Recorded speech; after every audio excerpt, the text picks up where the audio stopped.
प्यारे मित्रों नमस्कार। आज हम लोग एक बहुत ही इम्पोर्टेंट टॉपिक पर उपस्थित हुए हैं। हम लोग का आज टॉपिक है द्विघात समीकरण, क्वाड्रेटिक इक्वेशन। तो देखिए, द्विघात समीकरण कहने का तात्पर्य है कि किसी चर का घात केवल दो हो, केवल क्या हो, दो हो, तो वह द्विघात समीकरण में कहे जाएंगे। ठीक है, तो कहता है किसी, पहले परिभाषा सुन लेते हैं। द्विघात समीकरण को हम लोग द्विघात बहुपद भी कहते हैं, ये बात का आपको ध्यान होना चाहिए। द्विघात समीकरण को हम लोग द्विघात बहुपद भी कहते हैं, ये आपको जानकारी होना चाहिए। तो किसी चर पर दो घात वाले सभी बहुपद द्विघात बहुपद कहलाते हैं। किसी चर पर दो घात वाले सभी बहुपद द्विघात बहुपद कहलाते हैं। मान लीजिए कोई भी चर हो, अगर केवल y हो, इसको पर घात 2 हो, तो ये अकेले हो गया, यह भी केवल द्विघात बहुपद है, या कोई इसे द्विघात समीकरण भी कह सकता है। तो ठीक है, जब किसी चर पर केवल दो घात वाले सभी बहुपद द्विघात बहुपद कहलाते हैं। जब इस पर दो घात है तो खुद ही यह द्विघाती बहुपद हो गया, तो द्विघाती बहुपद होने के कारण यह द्विघात समीकरण भी है। तो आप इतना ध्यान रखें, कोई भी चर पर, जैसे t है, t के पावर 2 है तो यह द्विघात बहुपद है, t के पावर 4 है तो यह द्विघात बहुपद नहीं है। किसी भी स्थिति में हम लोग के, मान लीजिए यहाँ t के पावर 4 है और t स्क्वायर है और 9 है, तो यह भी द्विघात बहुपद नहीं है, यह चतुर्थ घाती बहुपद है, क्योंकि इसका घात 4 है। तो द्विघात बहुपद होने के लिए आपको बहुपद यानी चर पद x का पद 2 होना जरूरी है, y का पद 2 होना जरूरी है, y का घात 2 होना जरूरी है। ठीक है, घात x का 2 होना जरूरी है, इसके अलावा कुछ हो या न हो, ये बात का आपको ध्यान रखना आवश्यक है। तो कुछ एग्जाम्पल देखते हैं। x स्क्वायर प्लस 6 यह भी है द्विघात बहुपद, यह भी है, y स्क्वायर यह भी है, यह भी केवल इतना भी है तो यह भी द्विघात बहुपद है, यह भी द्विघात बहुपद है। देखिए इस तरह से लिखा गया है, तो x के पावर स्क्वायर है और 6 है तो द्विघात बहुपद है। परंतु मान लीजिए यहाँ पर अगर पावर 3 हो जाता तो यह द्विघात बहुपद नहीं रहता, यह त्रिघाती बहुपद हो जाता। क्या हो जाता? त्रिघाती बहुपद या त्रिघाती समीकरण। तो हम लोग को द्विघात बहुपद रखने के लिए इसको क्या रखना होगा? घात इतना ही रखना होगा, इत्यादि। ठीक है, तो आप समझ पाए होंगे। तो आपको हर वह चर मान जिसका घात केवल और केवल 2 हो, वह द्विघात बहुपद कहलाएगा।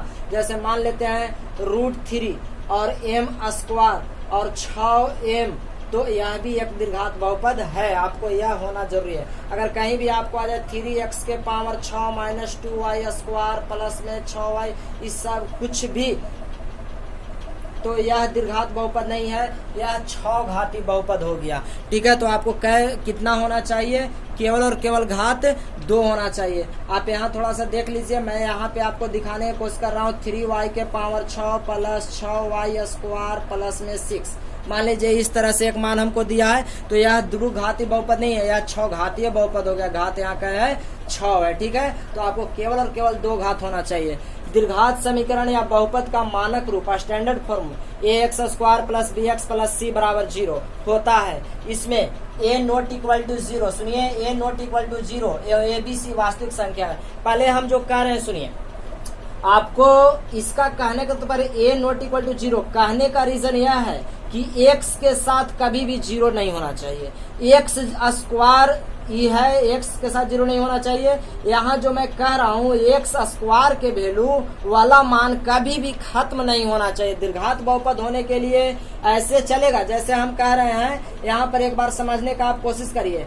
यह मान लीजिए 6x square plus 6x plus 9 बराबर 0, यह मानक रूप हो गया, इसका स्टैंडर्ड फॉर्म हो गया। लेकिन अगर यह इन दोनों समीकरणों में केवल हमने इतना भी कर दिया, तब पर भी यह द्विघात बहुपद है। लेकिन अगर आप कर दिए 6x प्लस 9 बराबर 0, तो यह द्विघात बहुपद नहीं है। कहने का मतलब आपको x के साथ x स्क्वायर मतलब a का मान कभी भी 0 नहीं होना चाहिए। यानी कहने का मतलब द्विघात बहुपद में x स्क्वायर है वो कभी खत्म नहीं होना चाहिए। इन दोनों खत्म हो भी जाए तो कोई फर्क नहीं पड़ता है। ठीक है, तो x और abc वास्तविक संख्या मतलब करने का मतलब abc जो है वहाँ प्लस में भी हो सकता है, माइनस में भी हो सकता है, बट्टा में भी हो सकता है, पूर्णांक में भी हो सकता है, भिन्न में भी हो सकता है। वास्तविक संख्याएं में प्रमेय, अप्रमेय, प्राकृतिक सभी संख्याएं शामिल हो जाते हैं। तो द्विघात समीकरण कुछ और रूप को देख लीजिए। जैसे कहने का मतलब आपको ऐसे भी हो सकता है -7/4 x स्क्वायर 2/3 x प्लस 6, यह भी हो सकता है दीर्घात बहुपद, या केवल इतना भी हो सकता है दीर्घात बहुपद। ठीक है, केवल इतना मान को भी हम दीर्घात बहुपद कह सकते हैं। लेकिन इसको हटा करके x square minus 6x minus plus 6, यह भी दीर्घात बहुपद है, और इसको हटा करके आप दीर्घात बहुपद नहीं कह सकते। यानी कुछ भी हो, हमको स्क्वायर वाला कभी खत्म नहीं होना चाहिए। आगे बढ़ते हैं, दीर्घात बहुपद का शून्यक। ध्यान पूर्वक समझिएगा, दीर्घात बहुपद का शून्यक जीरो जो क्वाड्रेटिक पोलिनोमियल। ठीक है, बहुपद x square plus b x plus c में एक्स के वे सभी वास्तविक मान कहने का मतलब फिर से प्रमेय अपरमेय सब संख्याएं जो बहुपद को शून्य कर दे, बहुपद को शून्य कह दे, शून्य कहलाता है। आपको वास्तविक संख्या में पता होगा प्लस माइनस बट्टा भिन्न रूट सब आ जाएगा। ठीक है, तो पहले हम एक बार फिर से शून्य के बारे में बता दें। दीर्घात बहुपद का शून्य, बहुपद x square plus b x plus c में एक्स के वे सभी वास्तविक मान जो बहुपद को शून्य बना दे, शून्य कहलाता है। और इस शून्य को बहुपद का मूल्य भी कहा जाता है। बहुपद को शून्य को बहुपद का मूल्य। जैसे यह एक दीर्घात बहुपद दिया गया है, अब आप इस दीर्घात बहुपद के हल करिएगा, खंड करिएगा, तो यहाँ से x के दो आंसर प्राप्त होगा। x का यहाँ से आंसर एक ठो आएगा आपको 3 और एक ठो आएगा आपको 2। अब एकरा में आप 3 भी रखिए या 2 भी रखिए। यदि आप 3 रख देते हैं तैयो यह 0 बन जाएगा, 2 रख दीजिएगा तैयो यह 0 बन जाएगा। यहाँ पर आप हल करिएगा तो y का मान आपको कितना आएगा, यहाँ से y का मान आपको एक ठो आएगा -3 और एक ठो आएगा -4। यानी इसका मतलब यह हो गया, इस बहुपद का शून्यक तो -3 और -4 है।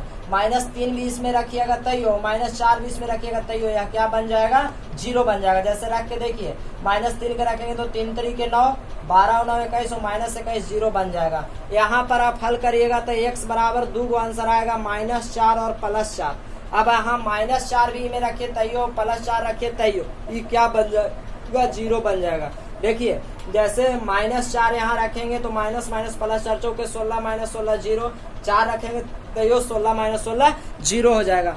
तो शून्यक होने का मतलब है जो बहुपद को शून्य बना दे, और जो शून्यक होते हैं उसी को बहुपद का मूल भी कहा जाता है। इस बात का ध्यान रखिएगा। यानी आप लोग शून्य कैसे निकाल सकते हो, दीर्घात बहुपद के खंड कर देंगे, तोड़ देंगे, जो 2 आंसर प्राप्त होगा वही दीर्घात बहुपद का शून्यक होगा। और एक बात और बता दें कि दीर्घात बहुपद कहने का मतलब है घात 2, तो दीर्घात बहुपद का मूल भी हमेशा और हमेशा 2 ही होंगे, चाहे वे दोनों मूल एक हो या अलग हो, बट्टा हो या भिन्न हो। लेकिन दीर्घात बहुपद के मूल यानी दोनों दो आंसर भी कितने प्राप्त होंगे, 2। मूल को हम लोग और क्या कहते हैं, शून्यक। शून्यक कहने का मतलब बहुपद को जो शून्य बना दे। ठीक है, तो आशा करते हैं आप शून्यक भी समझ पाए होंगे। अब हम लोग 2 बात अभी सीखे हैं कि दीर्घात बहुपद होने के लिए बहुपद का घात केवल 2 होना चाहिए, अधिक भी नहीं कम भी नहीं। दीर्घात बहुपद का मानक रूप यह होता है x square plus b x plus c बराबर 0, जिसको में आपको ये कभी भी 0 नहीं होना चाहिए, यह सब 0 होगा चलेगा। दीर्घात बहुपद का शून्य कहने का मतलब ऐसा मान जो बहुपद को शून्य बना दे, दीर्घात बहुपद का शून्य कहलाता है। अब हम लोग कुछ प्रश्नों को हल करेंगे और देखेंगे कि वे दीर्घात बहुपद हैं या नहीं है। तो अब हम लोग बहुपद की पहचान के लिए कुछ प्रश्नों को हम यहाँ पे रखते हैं और आपको करके दिखलाते हैं। तो वीडियो को आप जरूर देखें और अंत तक देखें, जिससे आपको काफी फायदा मिले। और दीर्घात बहुपद के रूप में किसी व्यक्तित्व के कथनों को भी दर्शाया जा सकता है, ये बात को ध्यान रखिएगा। तो आइए चलते हैं वीडियो में आगे। तो हम लोग आगे बढ़ते हैं। दीर्घात समीकरण या बहुपद की पहचान। दीर्घात बहुपद या समीकरण पहचान है। देखिए हम लोग को कहा गया दीर्घात बहुपद या समीकरण पहचान, या समीकरण पहचानना है। इस तरह के हमारे पास प्रश्न है, देखना है कौन दीर्घात बहुपद या समीकरण है। तो दीर्घात बहुपद होने के लिए घात केवल 2 होना चाहिए। यहाँ पर देखिए ये स्क्वायर के रूप में तो तोड़िएगा तो x square plus 2x plus 1 आएगा, और इधर देखिएगा तो 2x माइनस 3 होगा। आप इतना पर भी कह सकते हैं कि हाँ यह दीर्घात समीकरण या दीर्घात बहुपद है।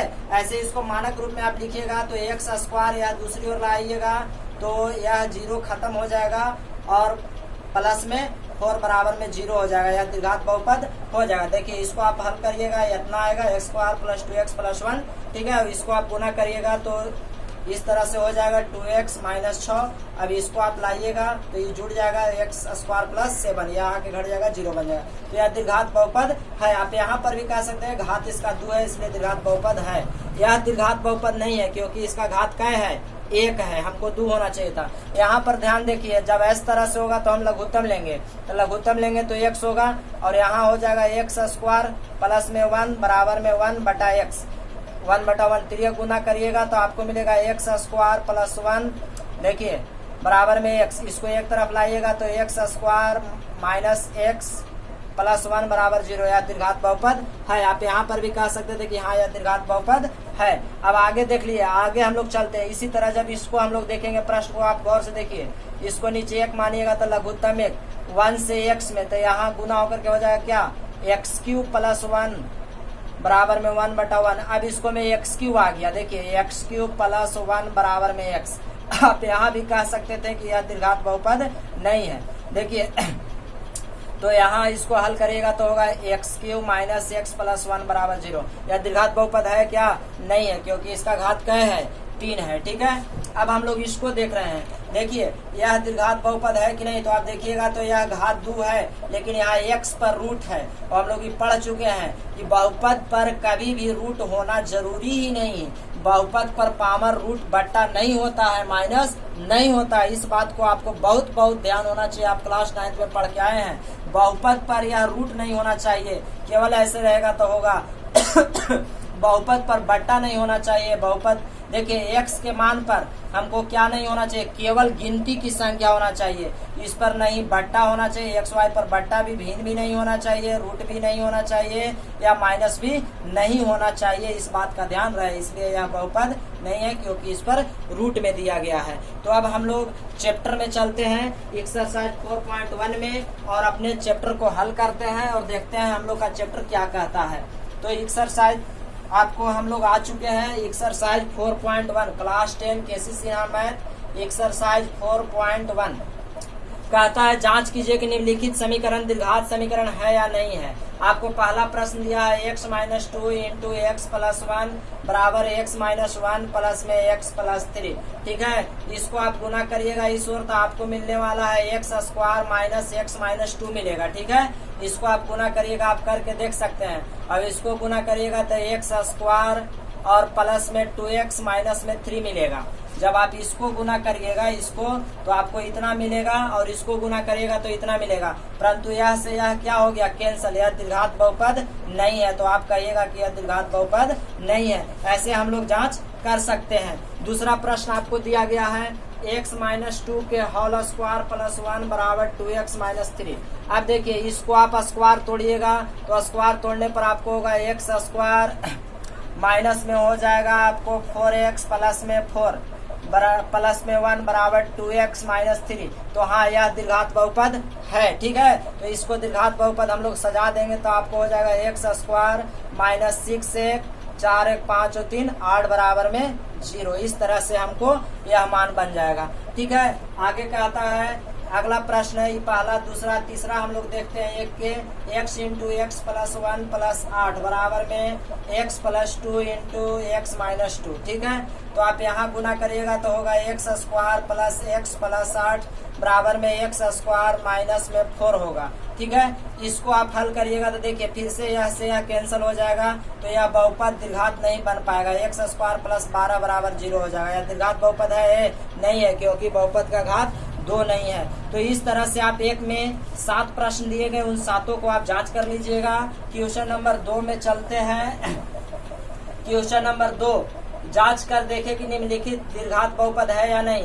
तो इसको भी हम लोग जांच करेंगे। तो उसी तरह से देखिए पहला प्रश्न आपको यह दिया गया है और दूसरा 2 के पहला प्रश्न है यह, और 2 के दूसरा प्रश्न है आपको x माइनस 1 बटा x बराबर 8।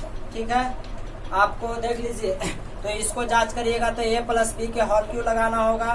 तो a प्लस बी के होता है a क्यू प्लस में b क्यू प्लस में 3a स्क्वायर b। तो 3a स्क्वायर b प्लस में 3a b स्क्वायर, और यहाँ एक्स क्यू माइनस 4। देखिए एक्स क्यू से एक्स क्यू कैंसिल हो जाएगा, इस सजाइएगा तो आ जाएगा 3x स्क्वायर, 3 दूना के 6x स्क्वायर हो जाएगा, प्लस में देख लीजिए इधर हो जाएगा आपको 12x और यहाँ प्लस में हो जाएगा 12 इज इक्वल टू 0, इसलिए यह द्विघात बहुपद हो जाएगा। ठीक है, दूसरा आपको इस तरह से दिया है, अभी हम ही दिखाए थे आपको करके, तो लघुत्तम x होगा, यहाँ x स्क्वायर माइनस 1 बराबर 8/1, यहाँ से तिर्यक गुना करिएगा तो x स्क्वायर, ठीक है, माइनस 1 बराबर में 8x होगा, और सजाइएगा तो x square minus 8x minus 1 बराबर 0, यह भी द्विघात बहुपद है। ठीक है, तीसरा में आपको x पर रूट है इसलिए द्विघात बहुपद नहीं है। चौथा में पावर 4 हो जाएगा, 3 हो जाएगा इसलिए द्विघात बहुपद नहीं है। चौथा में भी पावर 4 हो जाएगा, चौथा में पावर 3 होगा इसलिए द्विघात बहुपद नहीं है। पांचवा में पावर 4 हो जाएगा इसलिए द्विघात बहुपद नहीं है। अब हम लोग आगे बढ़ते हैं और चैप्टर के 3 के प्रश्नों को हल करते हैं। तो आप ध्यान पूर्वक किताब को सामने रख लीजिए और अब हम लोग कैसे इसको हल करेंगे इसे ध्यान पूर्वक देखिए। आप वीडियो में अंत तक बने रहें, आपके लिए बहुत फायदेमंद होगा। तो पहला प्रश्न, निम्नलिखित स्थितियों के द्विघात समीकरणों के रूप में निरूपित कीजिए। कहता है जॉन और जीवंती दोनों के पास कुल मिलाकर 45 कंचा है। देखिए कुल कंचा दोनों मिलाकर कुल कंचा बराबर दिया है 45। ठीक है, ध्यान पूर्वक समझिएगा। 3 के पहला प्रश्न है या 3 का पहला, जॉन और जीवंती के पास कुल मिलाकर 45। अगर सोचिए, अगर हम लोग के 2 भाई के पास राम और श्याम के पास 45 रुपया है, अगर राम को मिल गया 20 रुपया तो श्याम के कितना मिलेगा 25 रुपया, यानी आप 20 को 45 में से क्या किए, घटा दिए। तो कहता है कि इसको द्विघात समीकरण के रूप में सजाइए। तो जॉन और जीवंती के पास कुल 45 कंचे है, तो माना जॉन बराबर x, इसलिए जीवंती बराबर क्या होगा, जीवंती बराबर 45 माइनस x। ठीक है, अब प्रश्न से जैसे कहेगा वैसे आप केवल चलिए। कहता है दोनों 5-5 कंचे खो देते हैं तो उनके पास कंचों की संख्या का गुणनफल। देखिए ये भी 45 5 खो दिया, ये भी खो दिया, तो प्रश्न से x माइनस 5 और गुने 45 माइनस x माइनस 5 और दोनों का गुणनफल कह रहा है कि 124 है। ठीक है, तो इसको हल करिएगा तो x माइनस 5 इंटू इसको हल करिएगा तो आपको आ जाएगा यह क्या 40 माइनस x बराबर में 124। इसको और आप गुना करिएगा तो x से 40 में गुना करिएगा तो होगा 40x माइनस में 200, फिर x से आप x स्क्वायर में करिएगा तो माइनस में x स्क्वायर माइनस प्लस में 5x बराबर में 124। इसको केवल सजा देना है, तो सजाने के लिए आप क्या कर सकते हैं, x स्क्वायर को दूसरी ओर ले जाइएगा तो आपको हो जाएगा x स्क्वायर। देखिए 5 140 45x, दूसरी तरफ जाकर के होगा माइनस में 45x।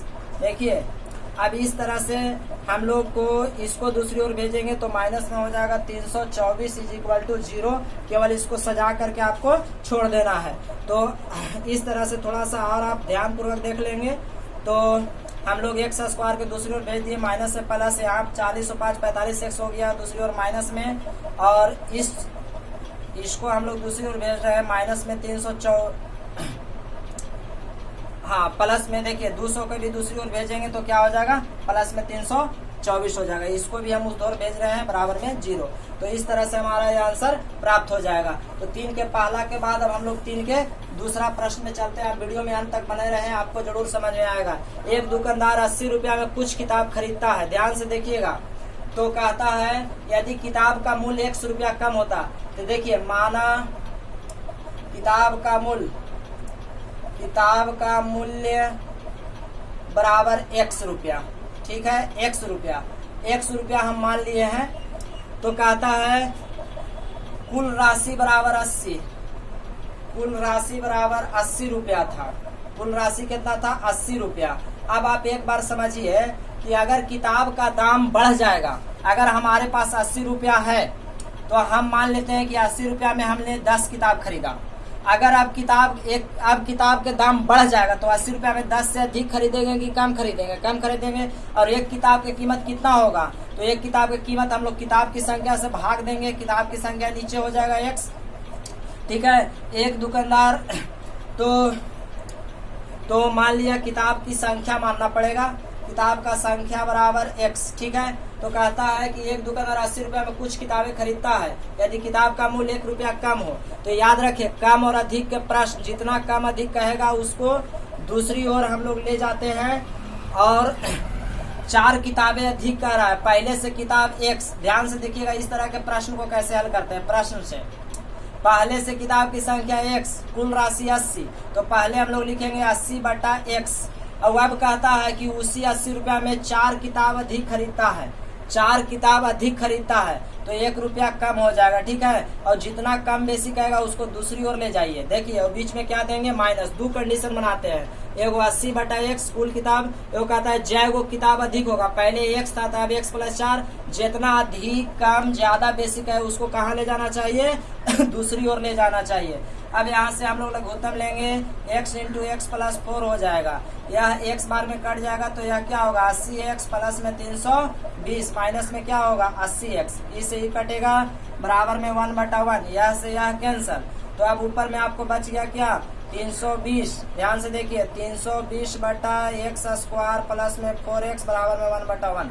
फिर यह गुना करिएगा तो x² प्लस 4x माइनस में 320 बराबर में 0। केवल आपको इसी तरह से सजा करके छोड़ देना है। तो आप याद रखें किताब की संख्या में दो कंडीशन, एक बार जितना रुपया रहेगा बटा x, जितना किताब के अधिक कहेगा उसको में जोड़ दीजिए, बीच में माइनस चिन्ह दीजिए बराबर में 1। अधिक कम हर कंडीशन में बीच में माइनस ही देगा, जितना बढ़ेगा दाम वह दूसरी ओर जाएगा।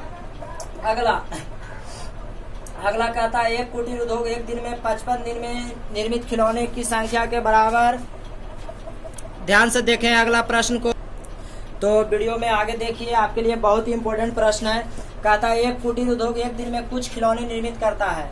माना 3 के तीसरा प्रश्न है, खिलौना की संख्या एक दिन में निर्मित खिलौना की संख्या बराबर x। आप ध्यान से समझिएगा, खिलौना की संख्या बराबर x।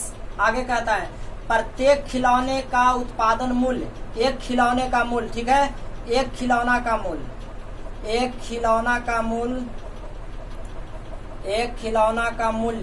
क्या कहता है, एक खिलौने का मूल्य 55 में से, देखिए 55 में से एक दिन में निर्मित इतना है, ठीक है, घटाने पर प्राप्त संख्या के बराबर, मतलब एक खिलौने का मूल्य इतना है।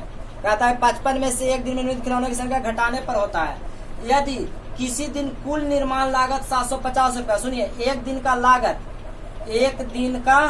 लागत आप समझिएगा ध्यान से, लागत बराबर 750 रुपया, तो इसको दीर्घात समीकरण। अब सोचिए वह कुल इतना रुपया लगाया, इतना खिलौना बनाया, तो एक खिलौना के दाम, तो इतना में हम इतना से क्या करेंगे भागा दे देंगे, तो ये खिलौना का दाम यह भी है, दोनों के क्या करेंगे बराबर कर देंगे। प्रश्न से देखिए 750 रुपया लगाया और x खिलौना बनाया, कितना खिलौना बनाया x खिलौना बनाया, और एक खिलौने का दाम कितना था 55 माइनस x, इसको आपस में क्या करेंगे त्रिया गुना करेंगे।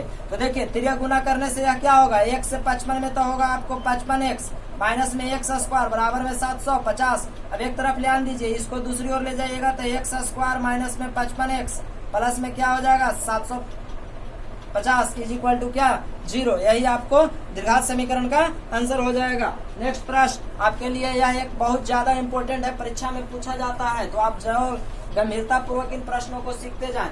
तो 3 के चौथा प्रश्न कहता है दो धनात्मक पूर्णांकों के वर्गों का योग 117 है, छोटी संख्या का वर्ग बड़ी संख्या के चौगुने के बराबर है। देखिए माना छोटी संख्या बराबर x, छोटी संख्या बराबर x, बड़ी संख्या बराबर y, बड़ी संख्या बराबर y। अब प्रश्न से कहता है कि दो धनात्मक पूर्णांकों के वर्गों का योग 117 है। आप मान लीजिएगा छोटा पूर्णांक बड़ा पूर्णांक, ठीक है। तो प्रश्न से x² प्लस y² बराबर 117, इसको समीकरण 1 कर दिए। अब यदि फिर प्रश्न से ध्यान समझिएगा, फिर प्रश्न से कहता है छोटी संख्या का वर्ग, छोटी संख्या आप क्या माने x का वर्ग, x का वर्ग का तो x का वर्ग बड़ी संख्या के 4 गुने के बराबर है। तो बड़ी संख्या क्या है y के कै गुने के बराबर है 4 गुने के बराबर है। तो देखिए हम लोग क्या लिख सकते हैं कि जहाँ पे x² है तो x² है, वहां पर अब क्या रख सकते हैं 4y रख सकते हैं। तो इसलिए और समीकरण 1 से तो देखिए समीकरण 1 आपको क्या है x² प्लस y² बराबर में 117।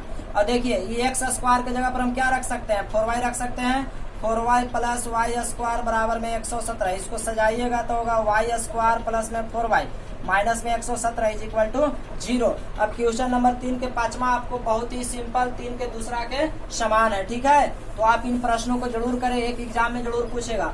एक कपड़े के टुकड़े का कीमत 200 रुपया है। देखिए कीमत बराबर कितना दिया है, कीमत बराबर 200 रुपया, ठीक है। यदि कपड़े का टुकड़ा 5 मीटर अधिक लंबा होता तो 2 रुपया कम होता। देखिए फिर से, माना टुकड़ा की लंबाई, टुकड़ा का लंबाई बराबर x मीटर, ठीक है।